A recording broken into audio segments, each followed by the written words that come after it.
तो दोस्तों क्या आपको इस कार्टून के बारे में पता है कि इस कार्टून में इस बिल्ले का क्या नाम था, या फिर आपको उस कार्टून के बारे में पता है जिसमें बहुत सारे मॉन्स्टर एक ही घर में रहते थे। तो आज की इस वीडियो में मैं आपको 10 ऐसे कार्टून शो के बारे में बताने वाला हूँ जो टीवी पर से ऐसे गायब हो गए जैसे वो कभी आते ही नहीं। तो उन सभी शोज के बारे में जानने से पहले अगर आपने अब तक चैनल को सब्सक्राइब नहीं किया तो चैनल को सब्सक्राइब कर दो और वीडियो को भी लाइक कर देना और वीडियो को एंड तक पूरा देखना। तो जो इस लिस्ट में हमारा आखिरी शो है वो तो आपने बिल्कुल 100% देखा होगा दोस्तों, तो उसे बिल्कुल भी मिस मत करना। तो हमारे पहले शो का नाम है किड वर्सेस कैट। तो इस शो के मेन 4 कैरेक्टर है जिसमें से पहला है कूप, दूसरी है मिली, तीसरा है मिस्टर कैट और चौथा है बर्टन बर्गर। तो एक दिन मिली एक अजीब से दिखने वाले बिल्ले को अपने घर ले गया जाती है और उसका नाम मिस्टर कैट होता है। देखने में तो एक आम बिल्ला लगता है लेकिन वो असलियत में एक एलियन होता है जो पृथ्वी पर एक किसी मिशन से आया है। और ये शो डिज्नी एक्सडी और हंगामा पे आता था। अगर आपने ये शो देखा तो आप कमेंट करके जरूर बताना।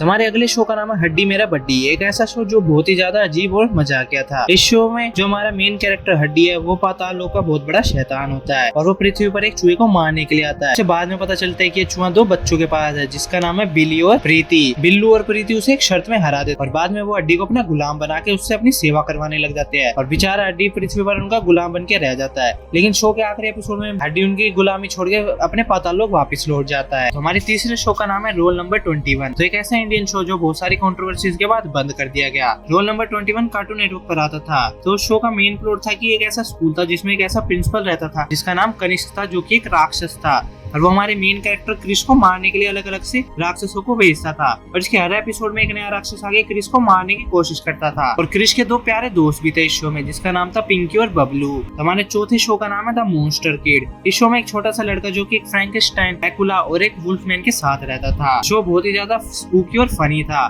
मॉन्स्टर किड जो कि मॉन्स्टर लैंड का प्रिंस बनना चाहता था, उसे मॉन्स्टर लैंड का किंग बनने से पहले असली वर्ल्ड में प्रैक्टिस करने के लिए भेजा गया था ताकि वो बहुत अच्छा किंग बन सके। और यह शो भी डिज्नी पर आता था लेकिन कुछ समय के बाद इस शो को हमेशा के लिए बंद कर दिया गया और इसके पीछे किसी को नहीं पता क्या वजह थी। हमारे 5वें शो का नाम है बॉब द बिल्डर। तो जो बॉब द बिल्डर शो है वो 90s किड के दिल के बहुत करीब है। तो एक ऐसा शो था जिसमें मेन कैरेक्टर एक कंस्ट्रक्शन वर्कर था। बॉब द बिल्डर 1998 में शुरू हुआ था और पूरी दुनिया भर में बच्चों को बहुत पसंद आया था। यह शो पोगो और कार्टून नेटवर्क पर आता था। शो को खास बॉब और उसकी मशीनें बनाती थी जो कि बोल भी सकती थी और वो मशीनें कभी कोई गलती नहीं करती थी। उन्हें जो काम दिया जाता वो सही समय पे उस काम को कर दिया करती थी। और अब हमारे अगले शो का नाम है मेक अ वे फॉर नोडी। ये एक ऐसा शो था जो आज के समय के बच्चे इसके बारे में कुछ नहीं जानते। हमारा प्यारा नोडी टॉयलैंड खिलौनों की दुनिया में रहता था। नोडी की खास पहचान उसकी नीली टोपी और उसकी घंटी थी और उसकी एक लाल कार जो कि उसे खास बनाती थी। नोडी सबकी मदद करा करता था और किसी को कभी परेशान नहीं करता था। तो हमारे 7वें शो का नाम है गोन द स्टोन एज बॉय। गोन एक छोटा सा बच्चा जो कि स्टोन एज के जमाने में रहता था अपने अम्मा अप्पा के साथ और एक जायंट गोरिल्ला के साथ भी।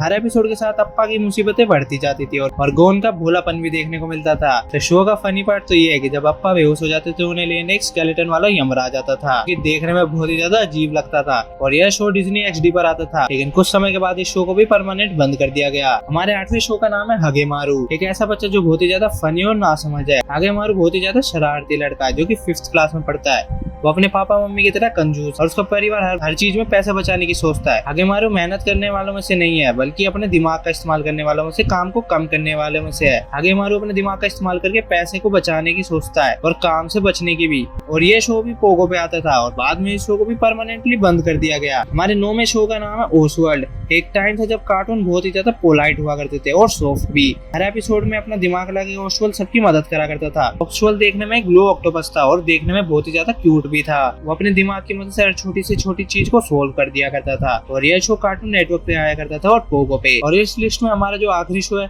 उसको जानने से पहले आप चैनल को सब्सक्राइब और लाइक जरूर कर दो दोस्तों। हमारे आखिरी शो का नाम है Scooby Doo where are you. एक ऐसा मिस्ट्री शो जो कि हॉरर एलिमेंट से भरा हुआ था। इस शो के हर एपिसोड में कोई ना कोई भूतिया घटना होती रहती थी या फिर कोई राक्षस आ जाता था। स्कूबी और शैगी बहुत ही ज्यादा डरते थे इन सभी चीजों से। लेकिन उस शो का फनी पार्ट भी यही है कि उनको देखने में हमें बहुत मजा आता था। वैसे तो इस शो के बहुत सारे सीजन आए लेकिन फिर उसके बाद इस शो को हमेशा के लिए बंद कर दिया गया और ये शो भी कार्टून नेटवर्क पर ही आता था। अगर आपने इनमें से कोई से भी शोज देखे हैं तो आप कमेंट करके जरूर बताना। अब मैं मिलता हूँ आपसे अगली वीडियो में, तब तक के लिए गुड बाय।